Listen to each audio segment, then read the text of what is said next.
So the reason why I want to talk about animation is because of this. This comes to us from Cartoon Brew. Reports layoffs to hit Netflix animation as part of a division restructuring.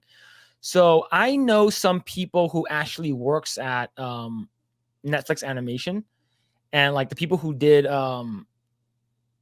There's a Cuphead animation that's supposed to be coming out. I'm not sure if it's out already, but yeah, it's I'm not sure what the restructuring is, but the thing is that a lot of animation that's coming out on Netflix has not really surfaced. A lot of the Netflix animation is coming out from other studios, right? Are you heard about the Cuphead animation, right? I'm assuming you're pertaining to Cuphead, the video game, right? They're making Yeah, it a show. they're Yeah, making it into a show. Yeah, yeah. I think it makes sense. I think it's fine. It's just maybe they're having issues with how the story goes down because I'm not sure how story heavy the game is, but I know the game's notorious for being really hard. yeah. Let's see. An unknown number of people will be laid off from Netflix animation in the coming weeks, according to the report published in Variety and confirmed by the streamer. The layoffs are a part of a restructuring process that will also result in less animation produced in-house. Netflix intends to acquire more projects from third-party producers through output deals, a cost-effective alternative to producing its own content. The streamer has previously signed output deals with Sony Pictures Animation, Nickelodeon Illumination, and DreamWorks Animation, among others, and now it appears that it will rely more heavily on such deals as it slims down on its own animation division.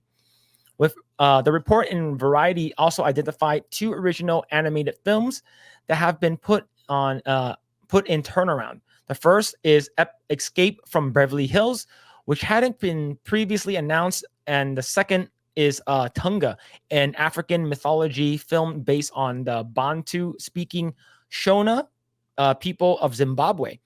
The latter film will remain at Netflix. There will be sent back to development. I think we talked about this briefly when we talked about the DreamWorks layoffs, which is we talked about it Yeah. 2-3 weeks ago. Yeah. See, after a heady launch in which the streamer spent lavishly to grow its animation division, reality set in with a multitude of projects that didn't meet the streamer's own performance expectations. These disappointments led to the multiple rounds of layoffs in 2022, including 70 people in May of 2022 and 30 people in September of 2022. It is perhaps ironic that as Netflix's animation division continues to contract, it also is beginning to find its creative footing. Netflix won its first Academy Award for feature animation early this year with Guillermo del Toro's Pinocchio and recent animated films it has produced or funded, such as the Nimona and the Monkey King, and have garnered strong viewership numbers. The company has at least 2 more audience-friendly features set to release before this end of this year. Adam Sandler's headline The Leo and is it Artem's Chicken Run, Dawn of the Nugget. So how do you feel about them for at least Netflix animation? Because a lot of people that I know went over to Netflix animation is because they felt like they weren't getting enough jobs in the animation guild, and the animation guild they're very stingy on who they hire, right? So a lot of people moved over, but a lot of people who did move over found out that they weren't getting paid as much as they were if they stayed in the animation guild. Netflix animation is not part of the animation guild last time I saw. And let's say, and the minimum salary per hour for the lowest budget, like I mentioned a couple of weeks ago, is $50 an hour for the lowest. The average people in the animation industry now gets between $60 to $65 an hour. How do you feel about this whole animation thing with the reports of layoffs at Netflix, at least for the animation division? Yeah, I think it's the same stand. It's like it's inevitable that Netflix does the more cost efficient way of doing it. But yeah, I think what do you call this?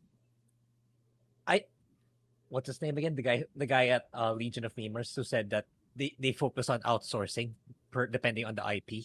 They Is it Dermy outsource it to Wormy? us. Yeah, I keep forgetting his name, Dermy Wormy. Uh yeah, it's really just a matter of Netflix choosing the right studios to entrust it to at this point, because you get flops like Witcher and now Castlevania.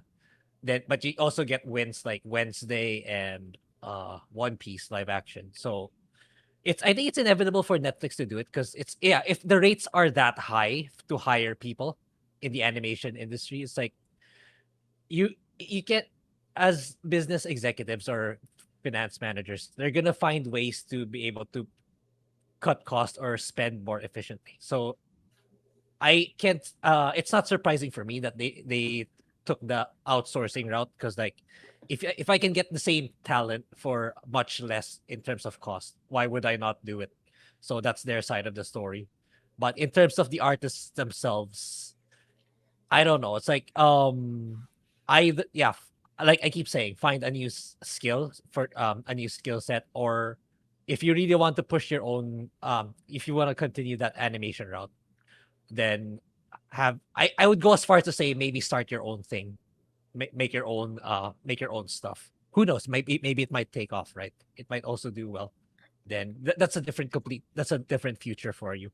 But yeah, I would, if I were in that industry where I might get laid off by Netflix animation and it's hard to find work within the animation guild, I would consider investing in a new skill, and at the same time try to make something on my of my own based on that animation skill set. Yeah, I agree. I think they always renew their contracts every several years, and it's always going to be more expensive, more expensive, and more Yeah. expensive. And a lot of these Yeah. animation guild, you have to work in Los Angeles. Like you can't, like you have to work in California. That is, but most of it, or not most, but most or all of these big animation studios, they're all located in Burbank, in Glendale. They're all located in that location, and it's very, very, very expensive to live there. Yeah. Like I was watching Drunk 3PO stream a little bit earlier today, and he talked about how much it is to live in Los Angeles for a 1 bedroom, 1 bathroom apartment, and it's about $2,600 to $2,700, right? And that's Yikes. not including gas, and gas right now is about like almost $7 per gallon. Mhm. Mhm.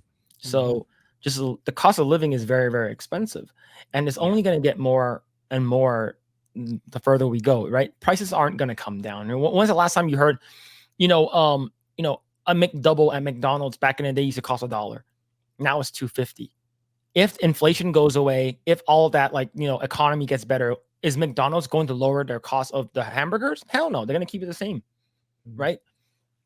So knowing all of this, it's going to be very hard for people who are still working in the animation industry to continue working at that rate. It's so expensive to Yeah. pay them. Yeah. And it's only going up. So it's like, and yeah, you have these outsourcing companies from other countries, or just not hire in-house because it's a lot less costly.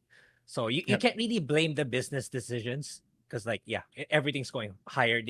They need to reduce the cost and widen their profit margins to keep the company running. Yeah. Yep. And it's way cheaper to outsource. It's so much Mhm. cheaper, right? You're getting, like you said, the same or as good, and you only did hire one principal artist in-house, which basically every department will have one or two people instead of having 10 people in that one department. And especially with AI coming along, getting better, Yes. it's gonna suck. Yeah. It's gonna suck, right? First thing that's outsourced is the hardest thing, right? Animation was outsourced first. Now everything pre-production, post-production, all of that's going to be outsourced eventually. And it's just Mhm. what can you do to make sure that you aren't a part of the people that get let go, right? Yeah. Like, learn the code maybe. I don't know. I don't know, Yeah, man. that's the thing with coding. It's like, I used it back maybe 3 to 5 years ago. I would think, yeah, coding's the way to go if you want that sweet high paying salary without necessarily needing the experience. But now with AI being able to do that too, I think they are under threat as well. Yeah. And the thing is that everything here in California is getting more expensive. And I talked about this a couple of weeks ago. California, on April 1st of next year, every fast food, if you work in any fast food chain, you're going to get $20 an hour. right? that The is a lot. minimum wage right now in California is about between $15 and $16. So if that's the case, like if you work your ass off and you finally get to $20 an hour, it's like, bitch, might as well just work less hours and feel more comfortable and just work at a McDonald's or something like that. But then is everything else going to go up? Animation is going to go up and stuff like that. Like all these other companies, is the rising tide really going to lift all boats? You know, or is everything going to be automized, right? Like with the whole machines stuff. Like we mentioned this like numerous times before, and it just sucks. Thanks for checking out this segment of the Project Eggroll podcast. If you like what we do here, please like, share, subscribe, hit the notification bell, and you will know next time when we go live. We do go live every Saturday at 8 p.m. Once again, we are just getting started. Tons of more video to come. Thanks, and we'll see you guys next time.